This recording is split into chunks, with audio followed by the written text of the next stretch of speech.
اللي متابعني هيبقى عارف ان انا بقالي فتره بجهز لسفريه دبي المره دي، والنهارده هوريكم بيتي الجديد. هناخد جوله في بيتي الجديد في دبي، بس المره دي انا حجزت بيت مختلف شويه عن الاولاني. قلت لكم في الفيديو اللي قبل كده اللي عملته لكم انا بحب اسكن في كذا مكان عشان اعرف الفرق ما بينهم، عشان الوقت اللي اقرر فيه ان انا استقر في دبي يكون البيت اللي هختاره البيت يعني المثالي بالنسبه لي.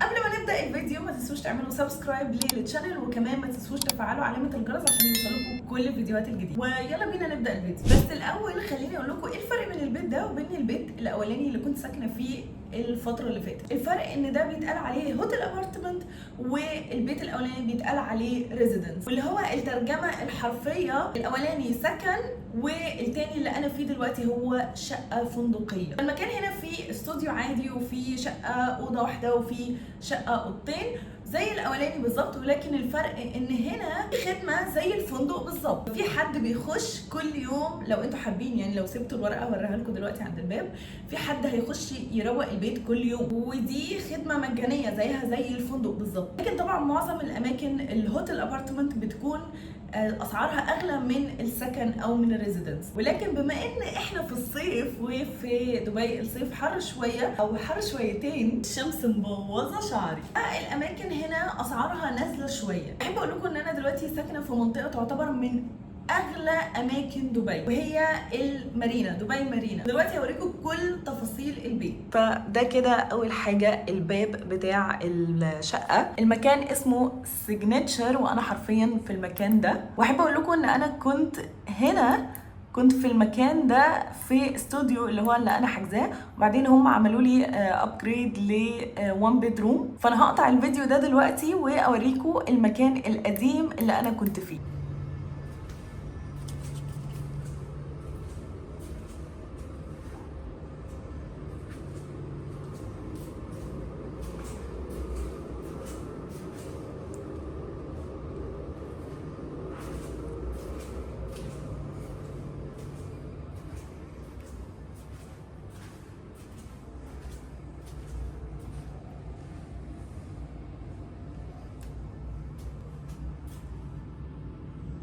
نرجع بقى للمكان ده.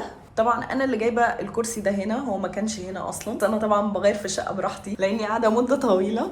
وهنا المطبخ، في الفرن، بوتاجاز كهرباء، والحوض، والميكروويف، والكاتل، الغساله، والتلاجة. وهنا في رفوف اللي بنحط عليها الحاجات اللي بنطبخ فيها. ولكن الحاجه الوحيده اللي مضايقاني في المطبخ ده ان هما مش مستغلين المساحه ان هما يعملوا ادراج وظرف. يعني مفيش غير الضرفه دي، والضرفه دي اصلا الضرفه بتاعه الحوض فانا مش بفتحها. مفيش غير الضرفه دي بس اللي فوق خالص العاليه دي اللي انا اصلا مش طايلاها، اللي انا حاطه فيها الاكل والحاجات دي. حتى دول ما بيتفتحوش. يعني انا لما شفت الصور عرفت ان كان هنا في غسالة اطباق، فعشان هم شالوها ما بنوش بقى مكانها ادراج.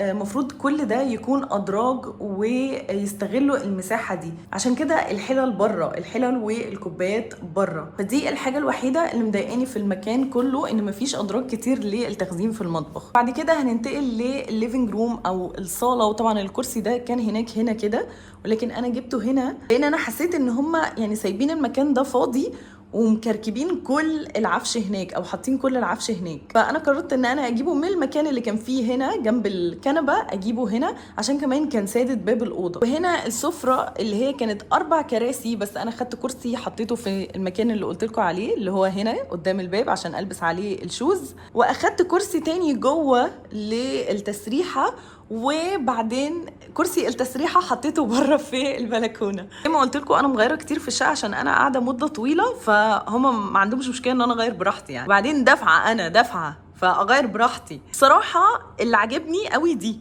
النور بتاع دي طالع تحفه في الفيديوهات. انا بقعد اصور هنا، فالنور بتاع النجفه دي طالع حلو قوي في الفيديوهات. طبعا هنا دي حاجات انا عايزه اعمل لها انبوكسنج فحطاها هنا. ودي هم حاطينها كده، مش عارفه هي المفروض بتاعت ايه الصراحه، يعني المفروض احط مثلا فازه عليها ولا ورد ولا ايه.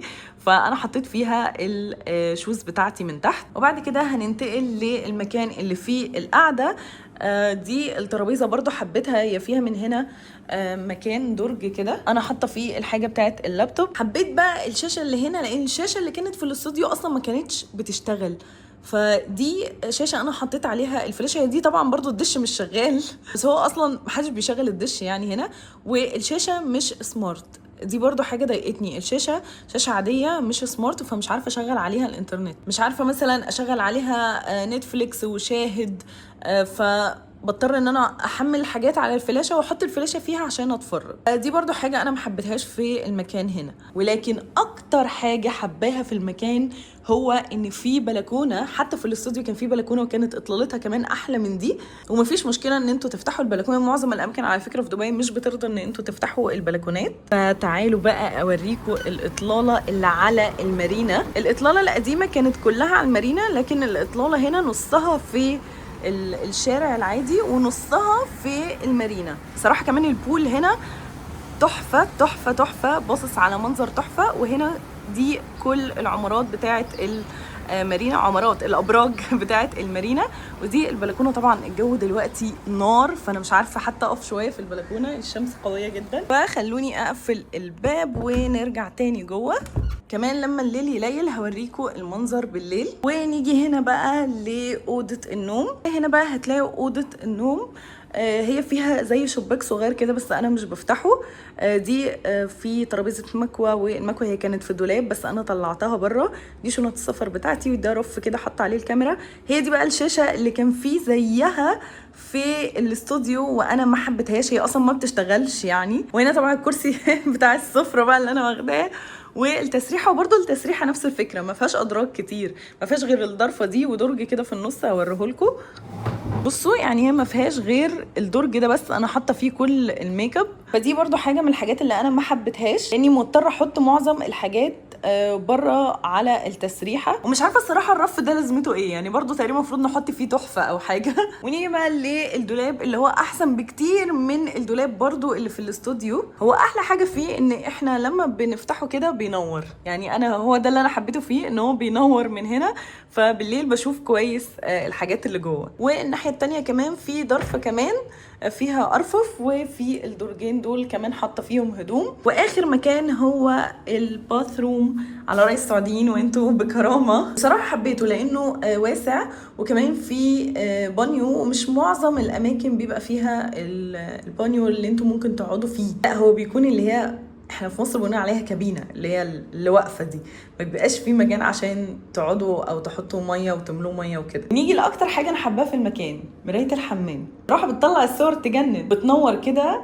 انا بحب قوي المرايات اللي بتنور. برضو الحاجه اللي ما حبيتهاش ان المكان ما فيهوش مرايه طويله، يعني مثلا حاسه المفروض يبقى فيه مرايه طويله عند الباب كده عشان اخد صور وانا نازله للاوتفيت، بس هما يعني مش في دماغهم الفكرة تقريبا. وبكده اكون وريتكم كل البيت. صراحة حبيت المنطقة. اولا في مترو قريب للمارينا. زي ما قلت لكم انا حاسة ان هم كانوا المفروض يحطوا مراية هنا مثلا في الحيطة دي، بس هم ما عملوش كده. يعني المفروض طفاية الحريق دي مثلا كانوا جابوها هنا، ودي جابوها هنا، بس دي اصلا انا اللي جايباها هنا. وحطوا مرايه مثلا هنا بالطول عشان ناخد فيها صور. انا حبيت المكان وحبيت المنطقه زي ما حبيت جي بي سي، بس مش عارفه ليه رغم ان هنا التنقل اسهل، في مترو مش مضطره اركب باص، في ميه بمشي لحد الجي بي ار على الشط، يعني في شط. لكن انا برضو حاسه ان انا مياله اكتر للجي بي سي، يعني كمنطقه انا مياله اكتر للجي بي سي. هنا المكان فيه اكتر سياح، هناك المكان اكتر سكني. هنا حاسه ان انا جايه سياحه مش جايه ان انا اعيش، لان الناس حواليا كلها تقريبا جايين سياحه، ما حدش غيري عايش. لكن في الجي بي سي كانت معظم الناس او تقريبا اصلا كل الناس قاعدين ساكنين، كنت حاسه ان في ألفة شويه في الموضوع. لكن هي دبي كلها جميله واماكنها كلها جميله، واللي انا زرتها وما حبيتهاش الديره. يعني حسيت الدنيا هناك مش الطف حاجه زي مثلا دبي مارينا او زي جي بي سي. في كمان مكان انا عايزه ازوره اسمه ديسكفري جاردن، ده الناحيه التانية من المترو.